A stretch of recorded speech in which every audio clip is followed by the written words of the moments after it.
पेरू बागेतील 15वा दिवस.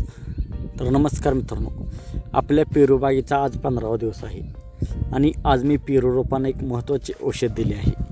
हे आहे ह्युमॅक्स बायो स्टिम्युलंट म्हणजेच वॉटर सोल्युबल ह्युमिक ॲसिड.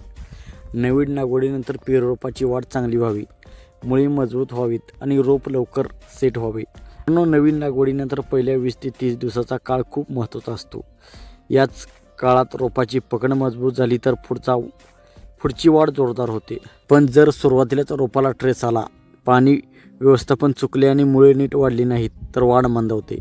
म्हणूनच आज मी ह्युमॅक्स वापरले आहे. हे ह्युमिक ॲसिड काय करते तर सर्वात महत्त्वाचे म्हणजे हे मातीची ताकद वाढवते. मातीमध्ये असलेले अन्नद्रव्य रोपांना उपलब्ध करून देते. मुळाची वाढ वेगाने होते, नवीन केसाळ मुळे तयार होतात आणि रोप जमिनीत घट्ट पकड घेते. मित्रांनो, नवीन लागवड केलेल्या पेरू रोपांना सुरुवातीला सर्वात जास्त गरज असते ती म्हणजे रूट सिस्टमची. वरची वाढ दिसत नसली तरी खाली मुळे जोरात वाढत असतात.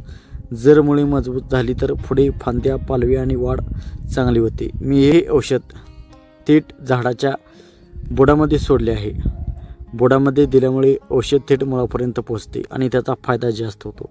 आता पुढील काही दिवस मी पाण्याचे योग्य नियोजन करणार आहे. तुम्ही बघू शकता की रोपे अजून लहान आहेत, पण योग्य वेळी योग्य व्यवस्थापन केले तर याच रोपाची पुढे जबरदस्त वाढ होणार आहे. आता पुढील 7 ते 10 दिवसात जर नवीन पालवी आली, पाणी ताजी दिसली आणि वाढ सुरू झाली तर समजायचे की औषधाचा चांगला प्रतिसाद मिळत आहे. मित्रांनो, शेतीमध्ये सुरुवातीचे व्यवस्थापन खूप महत्त्वाचे असते. वेळेवर पाणी, वेळेवर योग्य औषधे आणि नियमित निरीक्षण केले तर पिकाची वाढ चांगली होते.